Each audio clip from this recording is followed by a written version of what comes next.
Hey guys, I'm Jim, and if you're Singaporean watching this, we've almost completed our 2 months of circuit breaker, and this is probably going to be my last video before we enter into phase 1. Today, I'll be talking about still the same topic from last time, mainly focusing on Stirling Residences, but this time I'm going to compare it with Queens, one of the popular condos in the nearby vicinity as well. In fact, this was asked by one of my viewers in my previous video in terms of which would I choose if I were comparing between Queens and Stirling Residences. So in this video, I'll be showing you what factors I look at, and I'm sure you'll gain a lot from this video in terms of not just comparing between two projects, but also the general comparisons between a new launch project and a resale project. Keep watching. First of all, before I go into the details of each project, I want to begin by giving those who aren't so familiar with the area a brief introduction. Let's head over to the computer screen using one map. Here on my screen, you can see the two projects, Queens and Stirling Residences. They are located in District 3 of Singapore, right next to Queenstown MRT. In terms of location, I would say that these two projects are very similar. Queens has a side gate here that goes out to the road where you can walk to the MRT station. Takes about 1 minute. Whereas for Stirling Residences, it's about a 3-minute walk. This location is very popular, right smack on the city fringe.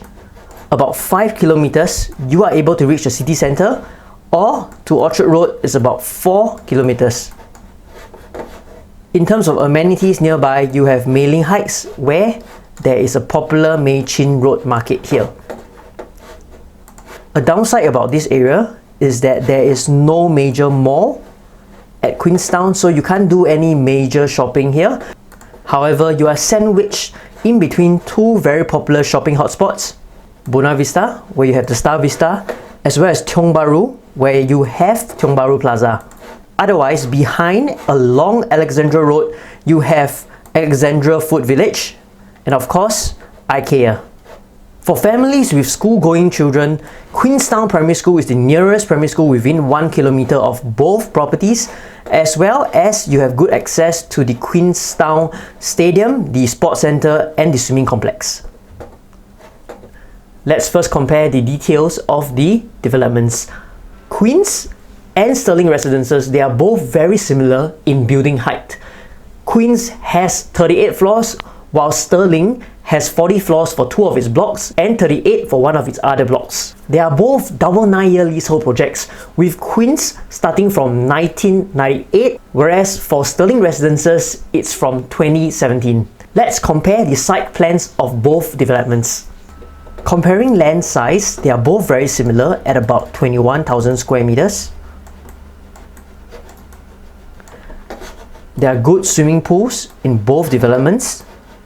However, for tennis players, I think Stirling might be a bit disappointing as it only has 1 tennis court compared to 2 tennis courts for Queens.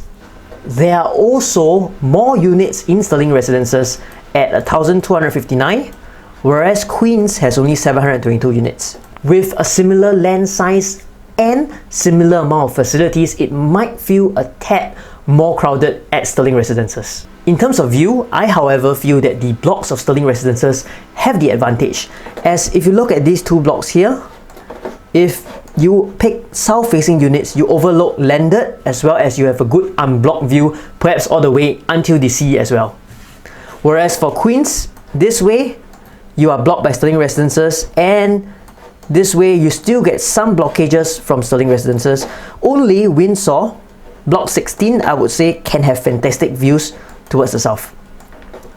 Why am I considering only the south? Because here you have your HDB blocks as well as your other projects such as Commonwealth Towers, Queen's Peak, and your whole entire batch of Dawson HDBs that would block your view towards the north. The south is where you can get the better views for both these developments. I think in terms of facilities and location, it's really a toss-up between both these projects, with Queens being slightly closer to the MRT station, but yet people would prefer Stirling as it is a bit further away and hence more privacy and perhaps a little bit more quiet from the MRT noise, which remember, is above the road level here along the green line. Next, let's move into more intrinsic comparison methods where I'll be looking at the price versus the value of both these developments. Let's look at URA to find the latest transactions for each of these projects. I would be assuming in my examples that you would be looking for a 3-bedroom unit. Let's look at Queens and let's look at Stirling Residences. Let's pick this option for Stirling Residences, 1,055 square feet, 3-bedroom premium. While for Queens, let's pick this unit, a resale unit, similar size, 1,195 square feet at 1.538 million.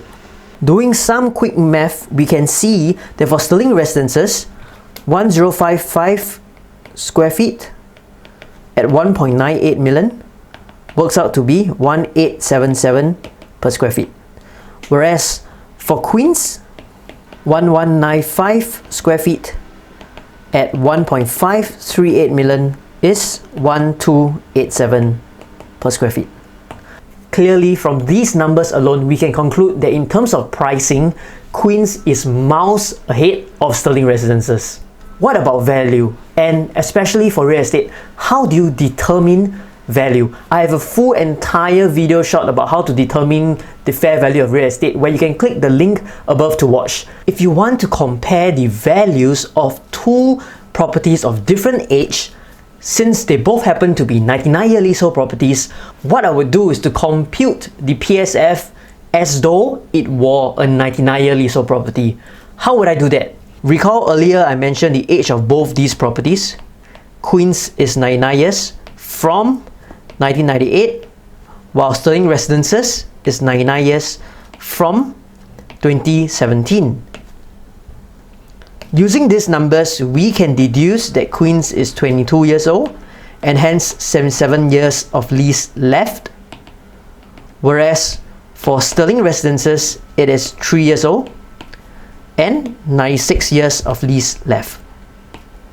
Then, using the per square foot figures that we calculated earlier, Stirling Residences is selling at 1,877 PSF for a 96-year lease. If you put it to a 99-year lease, that figure would be 1,877 divided by 96 times 99, which gives you about 1,936 PSF. Similarly, for Queens, if you take 1,287 per square feet as a 77 years price and you make it to 99 using the same formula, 1,287 divided by 77 times 99, you get 1,654 per square feet. On first glance, it might seem that Stirling Residences, even if you put it towards a 99-year leasehold price at 1,935 square feet, is still about 300 per square feet more than an equivalent Queens when I revert it back to a 99-year lease. However, do take note, this is just a reversion of the lease and it does not take into account the state of the current building. Queens at a 99-year lease is still an old building, whereas for Stirling, it's a brand new building. That's a key difference that accounts for that difference of 300 per square feet. How do we ascertain then whether this premium of 300 per square feet is reasonable and of good value? Let's look at another comparable with a project that was just recently completed near Queenstown MRT. You got it, Commonwealth Towers. Looking at Commonwealth Towers resale transactions, we can see that the per square foot pricing is about 1,008, almost hitting 2,000 recently, and at one point of time in April 2019 even exceeded the 2,000 mark. These, as you can see, are however for smaller units, not for the 3 bedrooms that we are talking about. However, based on the transacted figures here that goes up to 1,950 per square feet, I think let's use 1,008 as a benchmark price for a 3 bedroom should it be transacted in the resale market at Commonwealth Towers. How then does that pricing fare in context when you revert it back to 99 years? Commonwealth Towers has a lease from 2013, which means it is 7 years old and 92 years left on its lease. at a price of 1,800 PSF for 92 years. If you revert it back to 99 years using the same formula, 1,800 divided by 92 times 99, you will get 1937 PSF. Astonishingly, this is very similar to the earlier figure of 1935 for Stirling Residences that we calculated earlier on. What does this mean for you as a buyer? This means that resale buyers today are willing to pay up to 1,009 per square feet for an equivalent new property that is 99 years old. That means that in comparison, Stirling Residences at about 1,009 PSF is still of reasonable value. Finally, what's your capital upside? Let's find the answer to that question by looking at the past 3 years transacted prices for resale at Queens and the new launch sales pricing at Stirling Residences. As you can see, when Stirling launched in July of 2018, the prices were about 1,640 PSF. Note that these are only for 3-bedroom units above 1,000 square feet to make it a fair comparison. Back then, Queens was at about 1,240 PSF. Not that different in fact from the per square feet pricing we saw today using the example that I shared with you earlier. Based on that, if I do translate it to a 99-year lease, just like I did using the earlier example with the same formula, I can also expect it to be valued at about 1,600 per square feet. Here, you can see clearly that for Queens, the price has stayed relatively similar at an average of about 1,250 to 1,300 PSF. On the other hand, if you consider Stirling Residences, the price has in fact gone up to 1,900 per square feet, which is the price that people are willing to pay today, as evidenced by the resale transactions in Commonwealth Towers. Now, I think it's quite clear from the chart that people who entered early had the best portion of the cake for Stirling Residences.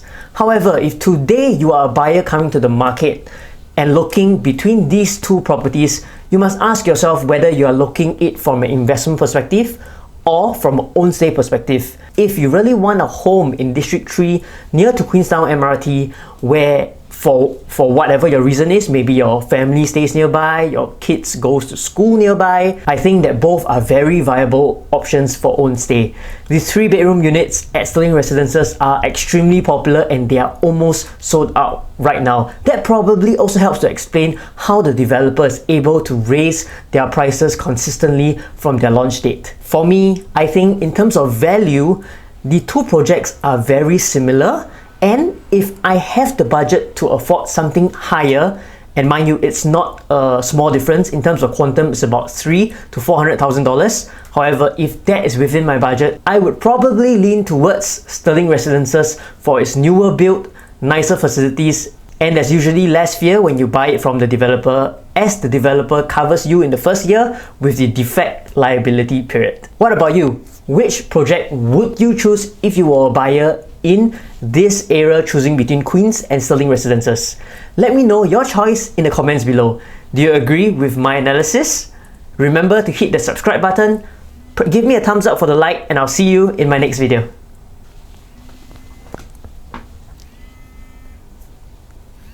Hello?